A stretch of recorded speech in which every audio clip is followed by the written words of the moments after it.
Hello everybody and welcome to The Final Plan with Planet FPL. My name is Suj. And my name is James. The Friday show where we run down what our plans are for the weekend with our FPL teams heading into game week 10. How are we feeling? All right. Ready for the weekend? I'm not sure if I'm ready for Anfield on Sunday. Yeah. But yeah, generally speaking. But you're not travelling up there, are you? So No. I'll be in the boozer. Comfy on the... okay, I was going to say comfy on the telly, but not comfy because it'll be in the boozer. I don't know if anything about Sunday will be comfy. Well, based on the fact that Liverpool defence all have yellow flags at the moment, there's some solace there maybe for you. So yes, I have Trent, Robbo, and Matip. They're all on yellow flags. They'll all play. Ouch. They'll all play. Yeah, I reckon so. I think there's illnesses and knocks and just general.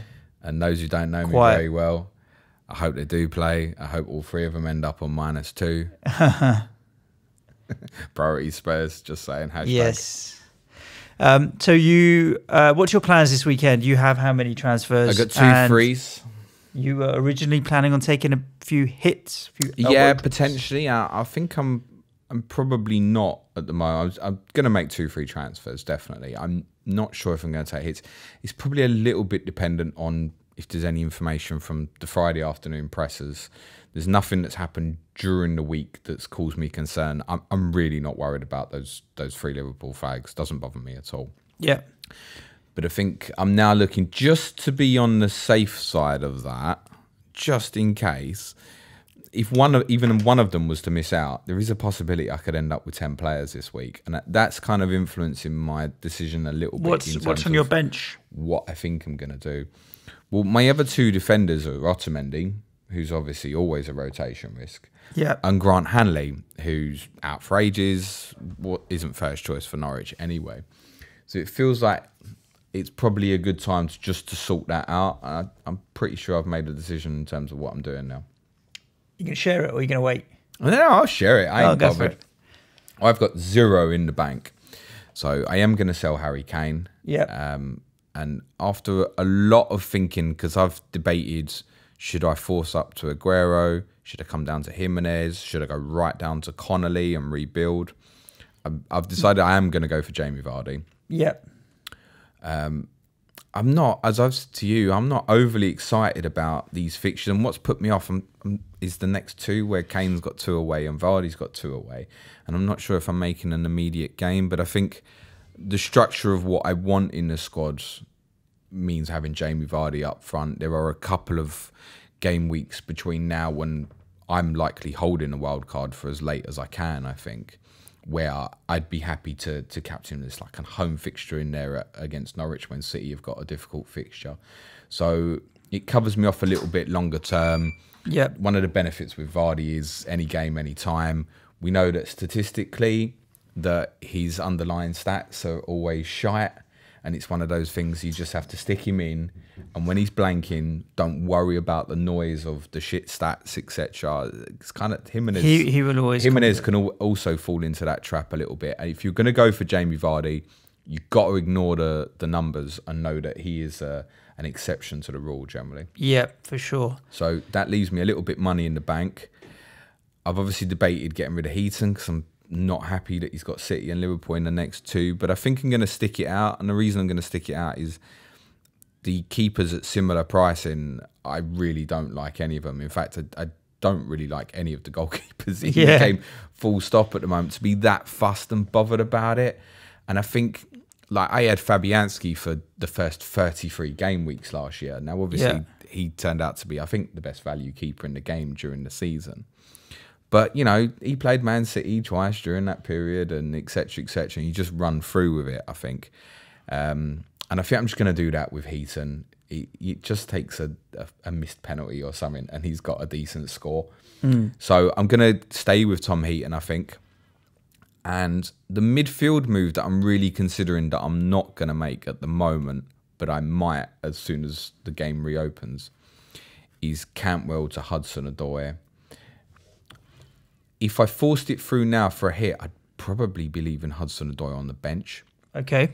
Which is why I think I'm going to wait. And the move that I'm likely to make is Hanley out, Jamal Lascelles in. For this as a bench fodder player? So As I had eyes on of a Big Mac. Bench fodder, yes. I mean, they have Wolves at home this week. I'm just looking at it from the point of view that if Matip, I'm really not bothered about Trent and Robertson. Matip is a little concerning because it seems like it's a recurrence of the injury that kept him out for a game a couple of weeks ago. Mm-hmm. So there might be an ongoing issue there. And like I said, Otamendi is always a rotation risk. And then suddenly I'm looking at just having two defenders. So I think Lascelles in, I'll have the money in the bank doing that from Kane to Vardy. It will still comfortably allow me Cantwell to Hudson-Odoi afterwards, which suddenly bench-wise is going to start looking quite strong. One of the things that I think has been a bad thing for me is when we had Paul at Sky playing FPL on pre-season, and we was obviously trying to learn. He finished, 48 in the world last year? Yeah. That was FPL. Paul took in his experience from the Sky game and very much is like, nah, scrap the bench, don't care.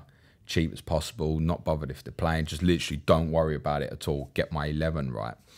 And I think I went into this season a little bit too focused on that. And actually we're getting to a period of the season, not so much now, but obviously once we get into December especially, where rotation is going to increase. I agree with you on that. The pressure ramps up for those. You think sort of like Chelsea had a great result at Ajax in the week, but they lost the opening game against Valencia. It's not cut and dry that they're going to get out the group. Not yet. It's not cut and dry for Spurs. I think it'll be fine. City and Liverpool obviously should be absolutely fine. But with City, you've got the rotation problem always anyway. So I think part of going Lascelles as well is a decision that I'm quite happy to hold on to Otamendi, whereas at the start of the week I wasn't. Yeah. Rodri's got a hamstring injury. We don't know how serious it is. But I think if I'd have removed Otamendi, I would have forced the move to get another City attacking player in for the next 2 weeks. And I'm not sure building forward a little bit longer term, that's the right thing for me to do. And I'm also a little bit conscious of waiting for news on Zinchenko, who's injured as well, to find out if that's serious or not. Because if it is serious, I'm probably going to want to propel Benjamin Mendy into my team. Right. Whose ownership is under 1% at the moment. Ridiculously low. He's quite cheap as well. Well, compared to some of the Chelsea assets. He's had a price drop as well, Benjamin Mendy, from my understanding. He's 5.9 now, I think, right? I think so, at least. Yeah, I'll just check that for you while we're looking at it. So Benjamin Mendy is 5.9, owned by 0.6%. I mean, if he gets a run of games, he'll get returns. I remember at the start of last season, he'll get returns, and the interest will fly in him if Zinchenko's going to be out for a while. So Angelino, as I said, from what I saw pre-season, not very good. Really a step below. The reason I decided on Lascelles rather than say a West Ham defender or Sheffield United defender is, I think timing's right from a fixture perspective. They've got Man City at home in game week 14, but otherwise the next 8 are Wolves at home, West Ham away, Bournemouth at home, Villa away, Sheffield United away, Southampton at home, Burnley away, Palace at home.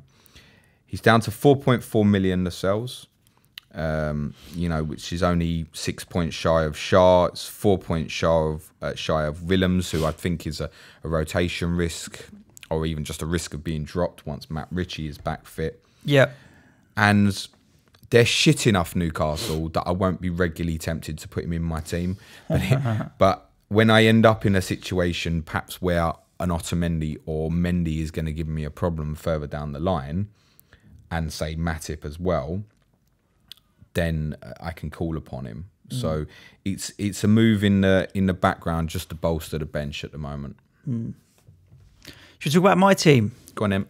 Well, my big move that I wanted to make was obviously getting Kevin De Bruyne back into my team. He had that cheeky price rise at the beginning of the week. Stupid pricing rules that they are. For Riyad Mahrez, and I needed to find 0.1 million to be able to make that happen. Maybe 0.2 now I need to find. I'm okay with Aubameyang and Callum Wilson as my front two. I think Callum Wilson, frustratingly, let me down last week. But, Watford away, still a decent enough fixture. Albeit you said they are going to keep more clean sheets moving forward. They'll be better defensively. What I'd kind of said was I think targeting players to captain against them might be a short-term bad idea. Yeah. I'm thinking like Abraham at Watford next week. If you were thinking that way, I would probably avoid it. I still have Aubameyang, albeit blank last week as well, which he shouldn't have in the Sheffield United game, but service wasn't great. At home to Crystal Palace. Palace are a tough team, so I'm looking at both of those, thinking if I even got an assist or one goal out of it, I'd be happy. Yarmolenko staying in midfield with the fixture. He's not sellable or rotatable yet. Maddison, Mount and Son. I take your advice on Son, but I think he's explosive enough that he can return at any time. Did score twice a couple of days ago.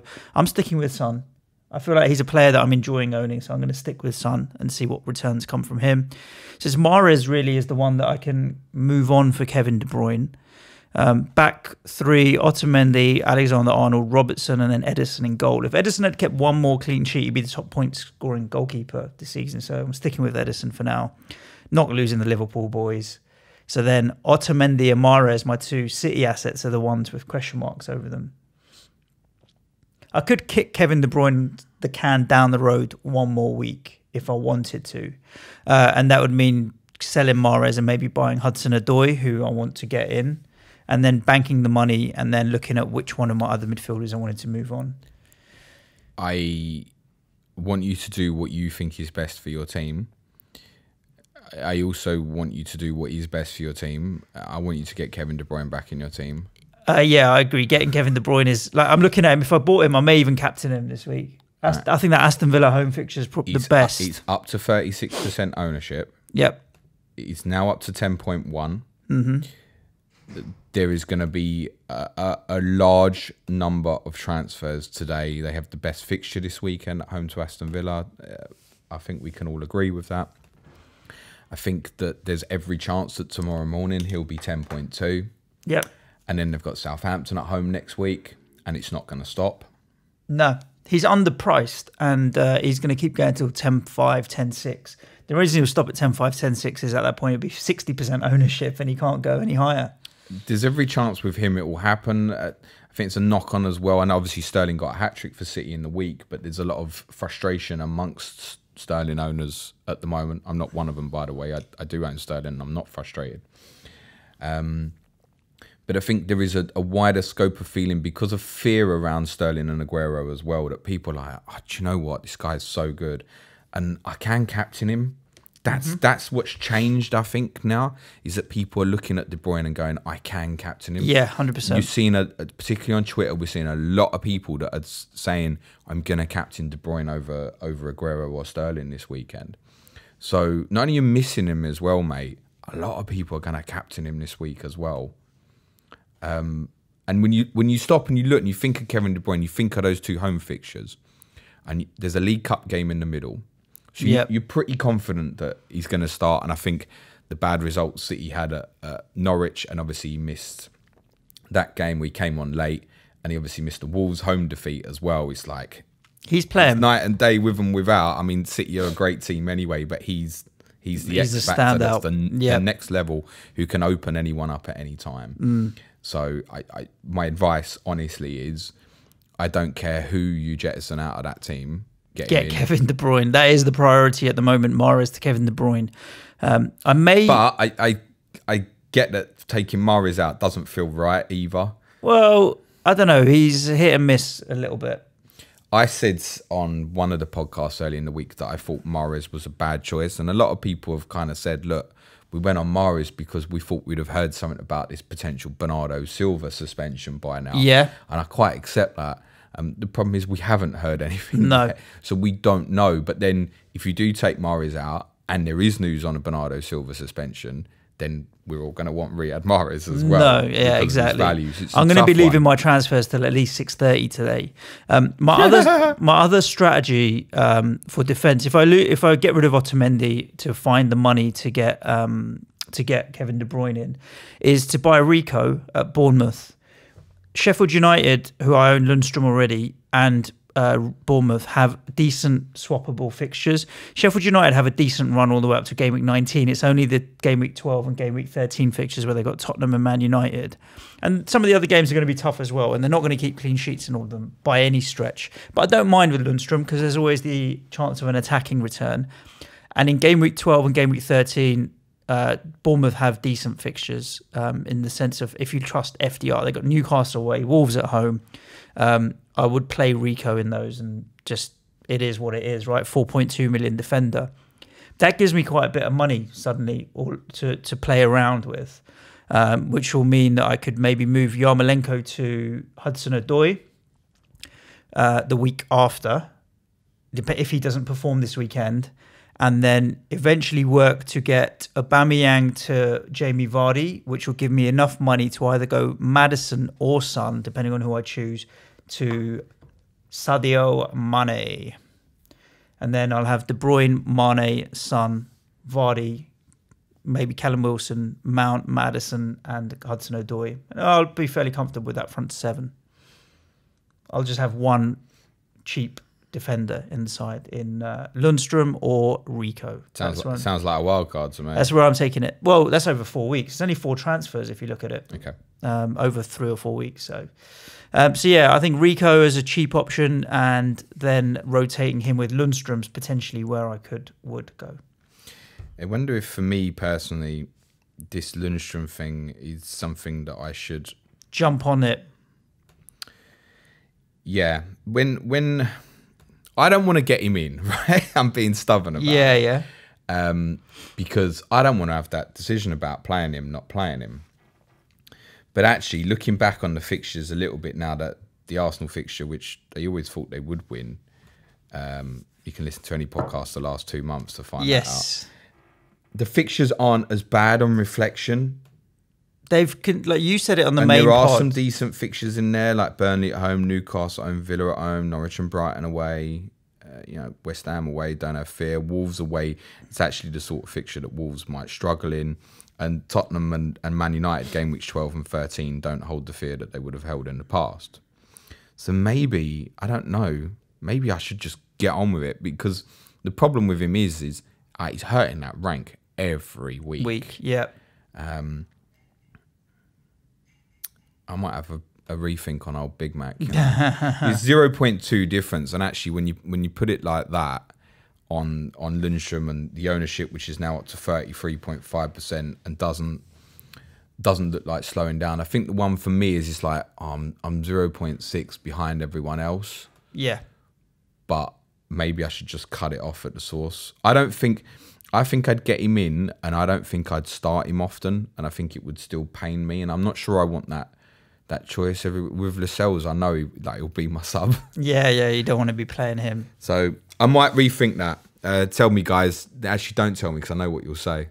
Lascelles or Lundstrom. I know what you're going to say.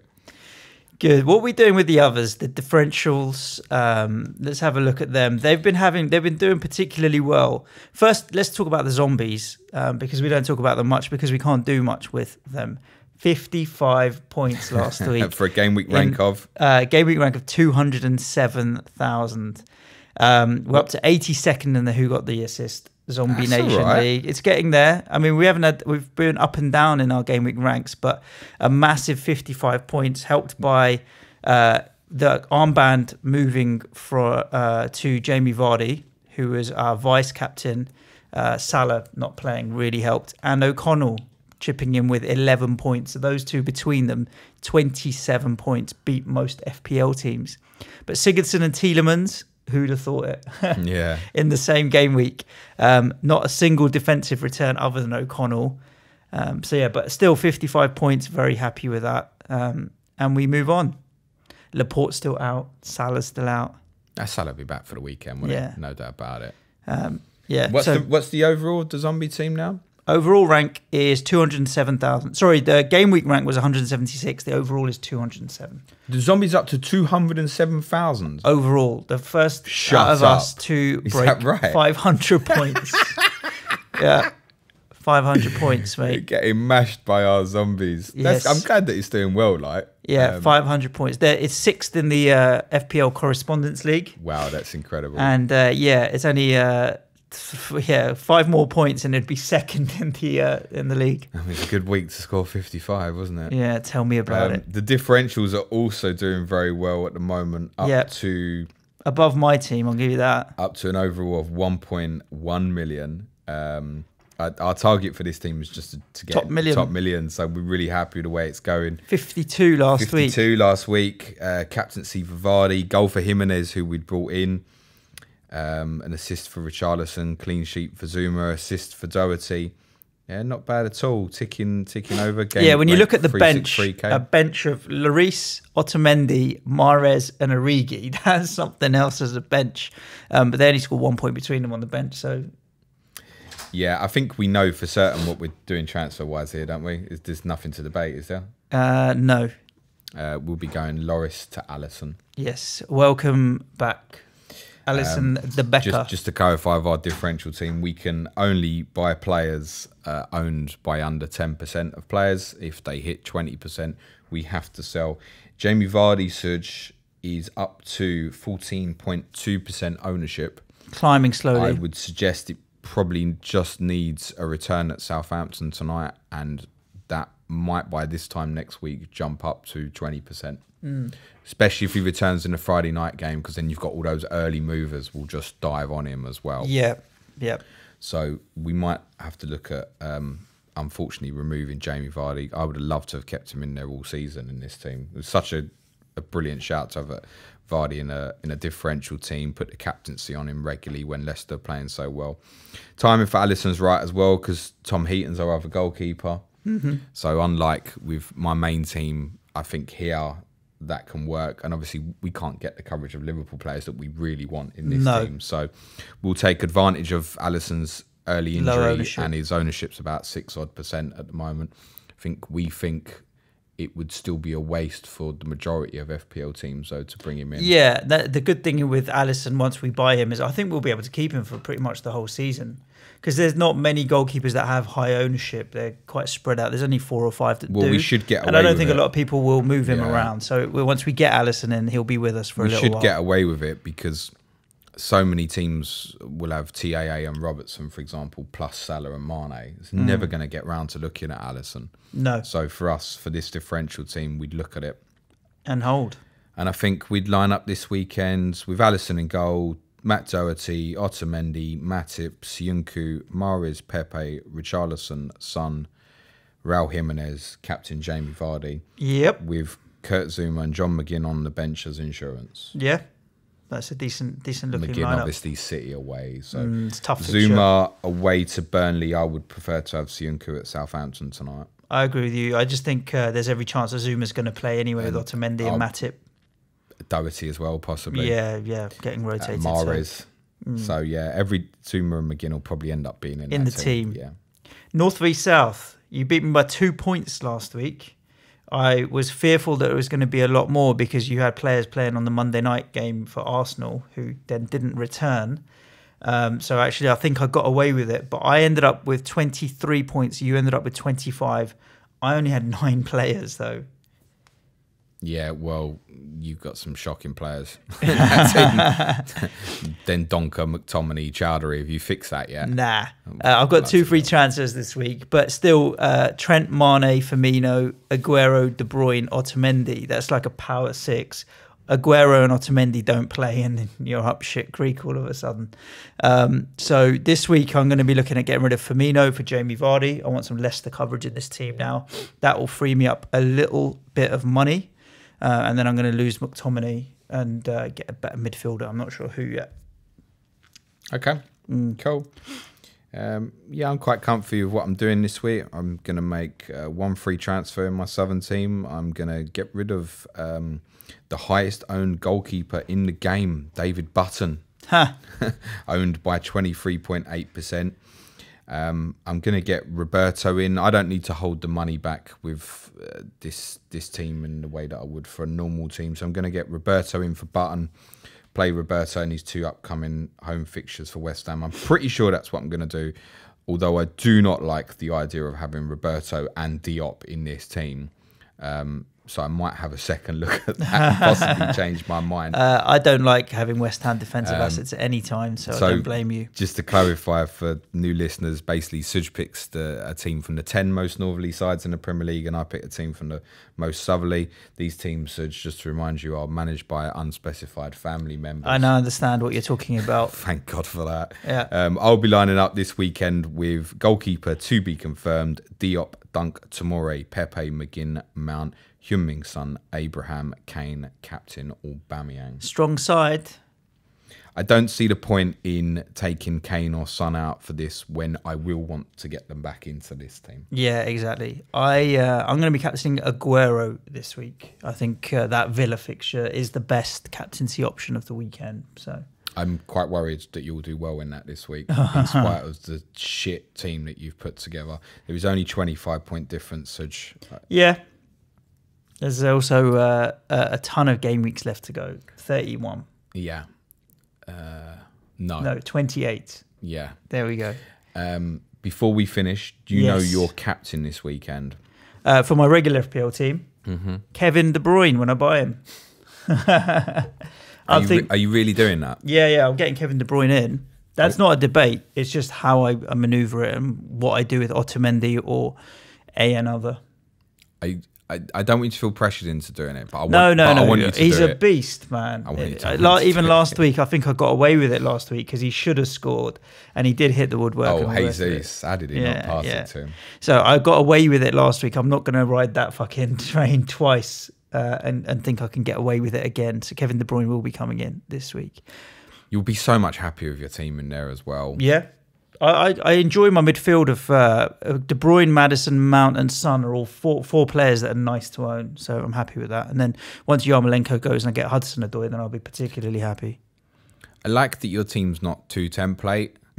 There's been a lot of talk about the template team not working. I don't think that's working at the moment either. Nah.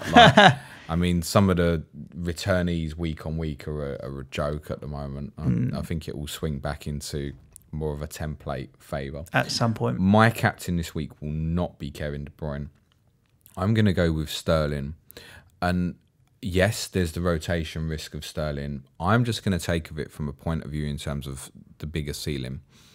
I think Sterling starts tomorrow. He's capable of popping a hat-trick on the board. I don't think he would, but that's the choice I'm going to make. If it means that he doesn't play, then he doesn't play. I might have Jamal Lascelles or John Lundstrom walking into my team. And Kevin De Bruyne will obviously be my insurance vice captain. Yeah. But I'm going to go with Sterling. I think to close, there's a lot of talk at the moment in terms of like that Sterling or Aguero against De Bruyne. I would go with the guy that's got the bigger goal scoring potential. And I think if you're in a position where the fear is getting to you over Sterling or Aguero, then the consideration longer term should potentially be, would you be happy having De Bruyne as your biggest City hitter? And does the funds need moving elsewhere? Yep.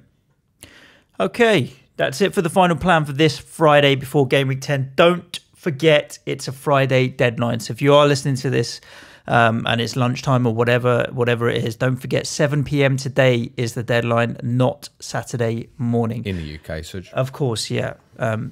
I thought people knew from our Cockney accents. I don't know, it was at 7 a.m. in Australia, is it? True. 7 p.m. British summer time, Greenwich Mean Time, whatever the London time is, check it out.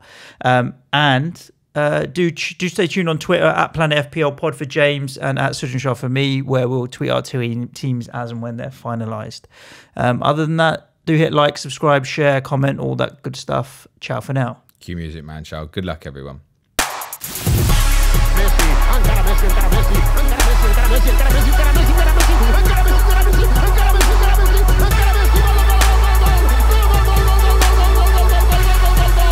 The Fantasy Football Show.